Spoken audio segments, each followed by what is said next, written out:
Good evening. Welcome to America's Third Party. It's called the 69 Show. And the 69 Show. I'm David John Sponheim, and we are essentially talking about some big issues right now. Syria is the next thing on Barack Obama's agenda. And you've got to ask yourself, is that safe for us to attack Syria?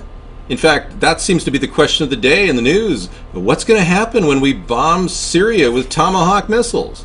Well, let me tell you what's going to happen.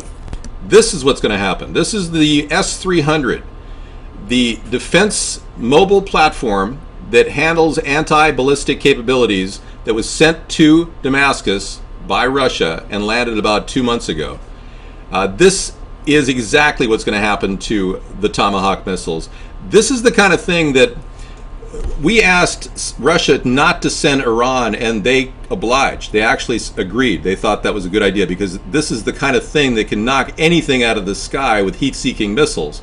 Anything, including our jets, delivering Tomahawks. So if we think it's a cakewalk to go after Syria and take them down, it's impossible, relatively speaking. Bear in mind, Bashar al-Assad, the president of Syria, has over 350 aircraft, helicopters, planes, MiGs, things that can work very quickly and respond, and he's got the backing of Russia and Iran. And we've got a president who is so stupid as to attack Syria in a time, in a crisis like this. Yeah, doesn't make any sense, does it? Well, let me tell you, we've got in our arsenal the USS Barack Obama. That's right, check this out. This is a funny little picture that was been photoshopped up. This is the USS Barack Obama equipped with a 3-hole golf course. Yeah, this is it. And you've got a special place for his microbrewery, and I'm sure he's heavily committed to attacking Syria. You know that he and Biden went golfing the day that they asked Congress to attack Syria? Isn't this crazy? So obviously we've got a problem. The American people have not questioned their president. They've allowed him to get away with unspeakable actions, which I think are war crimes. In fact, I wrote a letter to my Senator Patty Murray saying we need to start seeking impeachment here, and I'm asking Democrats to do the same thing. This president, who never understood his mandate from the Democrats, is willfully starting wars now unnecessarily with no regard for the outcome and no real plan in place to secure the victory. Now, bear in mind, we haven't won as a nation a war for, 60 years? I mean, unless you call Grenada a war that we won. We haven't effectively beaten anybody in the battlefield, and we haven't effectively secured the peace in Iraq or Afghanistan, yet he wants to do exactly what he did in Libya, and that's to virtually take out the leadership of a country, Syria. And God knows, what are they planning on somehow going after Bashar al-Assad like they did Muammar Gaddafi? Are they planning on doing that? I mean, you couldn't possibly think that Obama is that stupid to launch a strike on a country that's 100 times more powerful than Libya, with greater connections to Russia and Iran and countless other enemies that could be like a hornet's nest for the American military.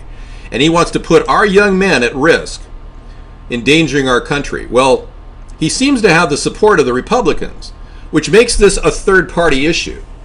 I'm running for president in 2016 because I believe that our country can only question itself with a third-party presidential candidate. We are not going to be able to question anything because we're unable to see the light as a nation. Now, I must tell you, I've got a lot of things I'm going to throw in front of you.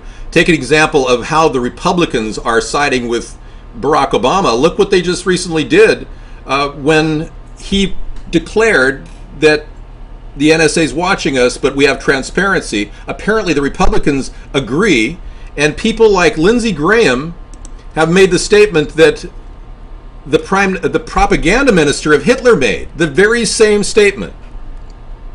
If you have nothing to hide, you have nothing to fear. In reverse, Joseph Goebbels, the minister of public enlightenment and propaganda under Hitler, says you have nothing to fear if you have nothing to hide.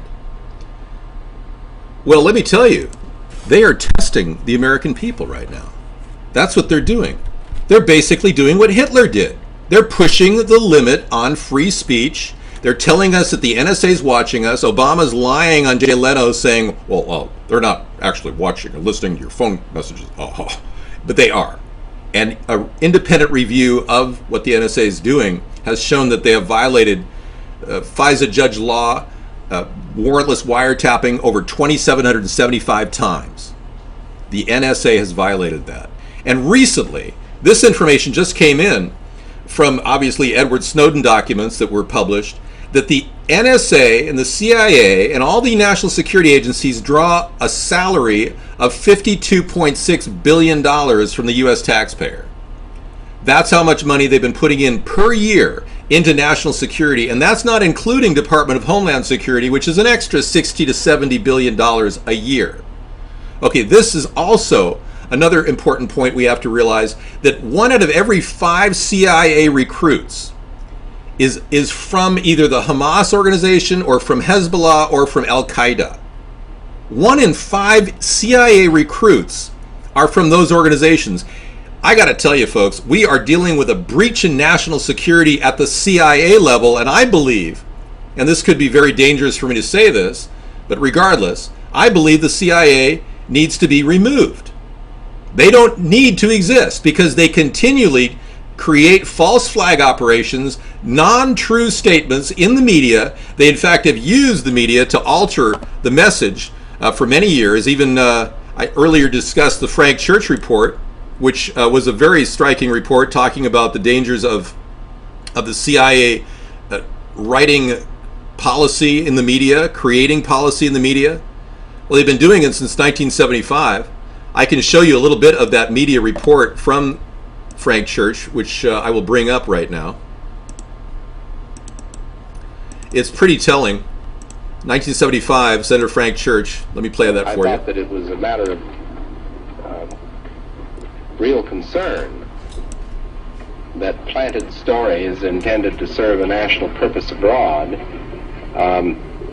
came home and were circulated here and believed here, because this would mean that the CIA could manipulate the news in the United States by channeling it through some foreign country. Well, he said a mouthful there, didn't he? I mean, think of Al Jazeera, and now they're mainstream and cable news. It's unbelievable. We've got a complete takeover of the news media by organizations that are indirectly related to the CIA and their operation. Now, this doesn't have to be a conspiracy theory. This is a conspiracy fact. And that's what Senator Frank Church revealed in the 70s, that this was going on. Yet the government doesn't engage in any serious oversight. I mean, we haven't even had a chance to look at this bit of information. This is, remember Osama bin Laden's wife from Yemen? Well, she was supposedly supposed to be interviewed. No one has ever interviewed her. No foreign agency has ever interviewed her. No one has been able to contact her. She was shuttled from Pakistan to Saudi Arabia, where she resides, and she's Yemenis, by the way. They're keeping all of the witnesses to the Abbottabad takedown, May 2nd, 2011. They're using control to prevent the press from actually interviewing this woman to verify that she was indeed the wife of the Osama bin Laden that we have known to be the great, horrible person that he was, which obviously he was, but I seriously don't believe that Abbottabad was what we are told it was. I believe that Abbottabad was probably a major cover-up. I believe that we have evidence to verify that, in fact. Let's take a look and see if I can pull that up. No, I don't have that right now at my fingertips. But I do have something else at my fingertips. Let me get rid of this. I argue that whenever stories are brought up in the media, and we hear about somebody in the government being interviewed about an event, we are basically watching the mechanism of the CIA in full swing. Case in point, General Petraeus and Paula, his girlfriend. Remember when General Petraeus was going to be interviewed? There was going to be an interview with him on the Senate subcommittee discussion on Benghazi. And one day before that interview, General Petraeus had a sex scandal with him and Paula. It broke instantly. It's as if they knew that this person who is integral in our foreign policy, is at the very center of our foreign policy during Benghazi. They knew that loose lips sink ships. And that's why they put the kibosh on General Petraeus. They wanted him to know that this sex scandal would get a lot worse for him if he were to reveal the truth. And I'm just simply guessing right now that he knew more about Benghazi than we were told. Now, that is a telling little bit of information. This could very well be the reason why our country is not getting the kind of oversight that we need. We're instead getting a sex scandal. We're getting some ridiculous sex scandal, which clearly isn't what this is all about. I mean, we need to get to the bottom of why Benghazi occurred. Now, there are cases, I wish I could get into this conversation with both of them. They're probably talking about something really important like what's going on in Benghazi. But there are cases where people have been nullified, have been shut down with sex scandals. And this is a typical procedure that the CIA would be involved in. Deborah Palfrey, the Washington madam that supposedly said she would never kill herself on Alex Jones' show. You probably heard that clip before. She actually died the next day in a shed by hanging, a nylon rope around her neck. And she claimed a day before the Alex Jones show that she would never have killed herself, the Washington, D.C. madam. And she claimed she knew information, very important information, that would have revealed Washington's secrets. Very interesting little bit of information. She knew things about 9/11 that most people didn't know. Never got to talk about it because she was suicided. She was killed. There's also many other instances where people have been nullified in the media. So is the CIA necessary to our national security, or are they messing things up? You know, we all know that they said that the innocence of Muslims was the reason why Benghazi occurred. They claimed that riots occurred because of the innocence of Muslim video. It was a 14-minute loop. That's all it was. It looked like a sex video or something. By the way, 40 plus people died in Myanmar and other areas of the world due to that video. People died. But anyway, it turns out the creator of that video, The Innocence of Muslims, was a federal informant. Okay? There's an example of where the CIA might have their fingers. Why would they create a video creating a riot or the conditions for a riot, then cover up the possibility that there could have been a terrorist act, and then finally say to Susan Rice, delivering the message that oh yes, I was wrong, and she said, oh yes, there was a terrorist attack, and then most recently they found out through their channels, whatever that is, probably the CIA releasing information slowly, that the terrorist organization that was involved was called Ansar al-Sharia. And this organization, ironically, was the same organization that was getting funding to develop control over Libya and take over Muammar Gaddafi. So, in essence, our country supported the current president of Libya, who is former Al-Qaeda, former terrorist. We supported that guy. Our country got behind that guy. And this isn't stuff I'm making up. This isn't a conspiracy theory. These are conspiracy facts. And I'm just telling you that this type of thing goes on all the time. And when we look at the Benghazi problem, it gets even weirder. Now we're finding out that the same people that were getting funding to take over Libya are also running rebel troop operations in Syria. All right, are you with me? So now we're seeing the rebel troops funded with the same rockets, by the way, that they acquired in Libya, getting that to the forefront. And then now there's a possibility that the U.S. has a signature on the gas that was supposedly deployed in Damascus. Now, all these things sound like I'm just talking, in abstracts. And I don't expect you to believe any of this stuff until you see the hard facts, and I haven't seen the hard facts either. But I can tell you one thing.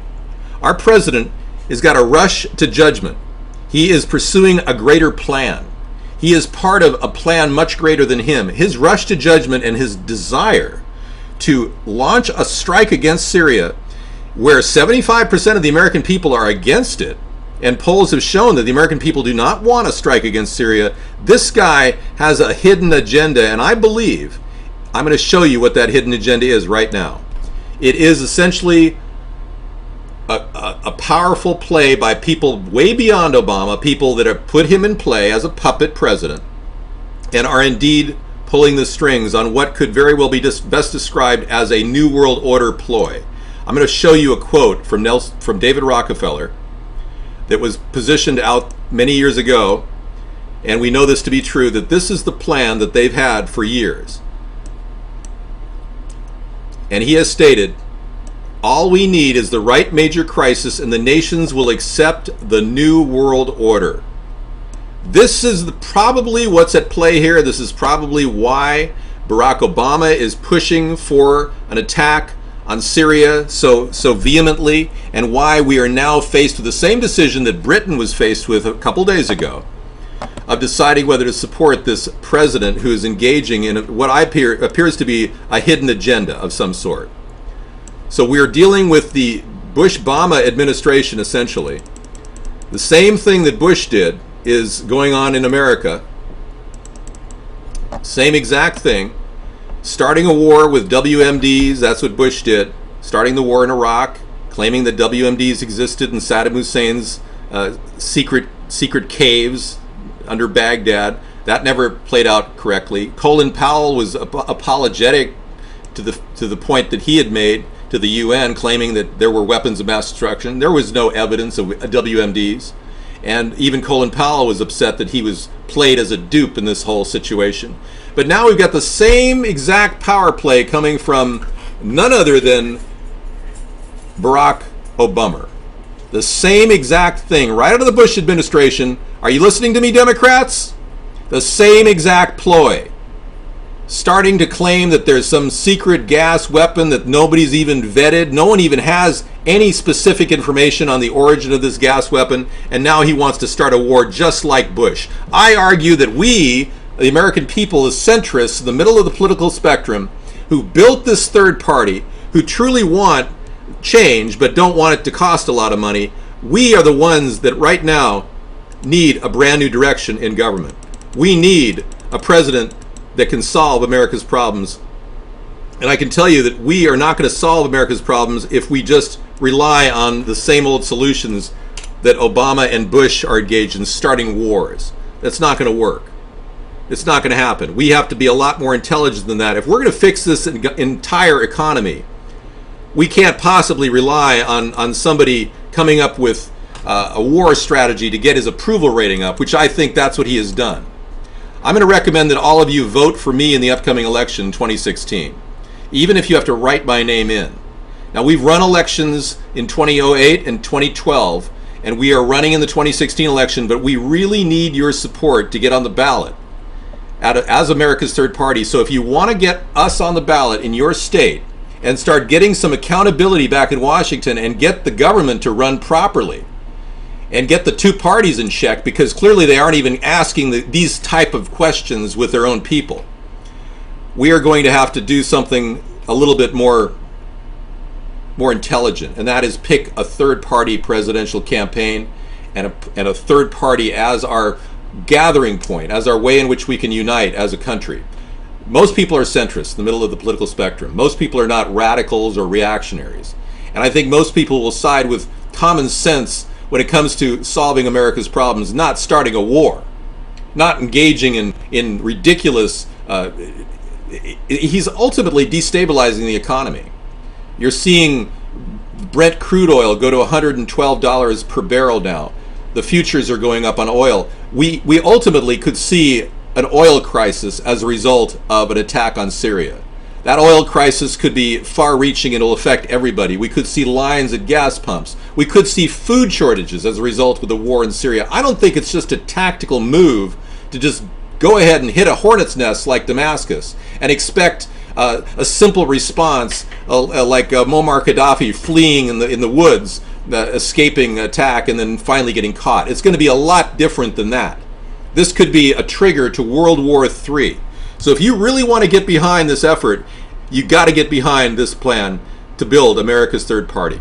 So please tweet us at third party and start promoting us in blogs and forums around the internet. It's the best way to get the word out. And I must tell you, we are up against the wall here, in time and in power. The American people have never been more powerless, and the elitists have never been more powerful, printing up money left and right at your cost as taxpayers. If we don't start solving this crisis by building a third party and voting these freaks of nature, these warmongers, these hawks out of government, we're going to end up being in the middle of a World War III style crisis, which could balloon out into something even worse. And you know what that means. And I do not want global nuclear annihilation. And I'm sure you don't either, because I know I'm talking to the choir here. I'm preaching to the choir. 75% of America doesn't want a war in Syria. So Barack Obama better wake up and realize he's got competition and I'm ready for action. You give me 15 seconds of fame in the mainstream media and I will run with it. We will build a coalition to take on these Democrats and Republicans who have done nothing but start wars and haven't built American jobs. And I assure you, this country needs a lot better ideas than these no-witted imbeciles who have absolutely nothing going on in their head in terms of solving America's problems.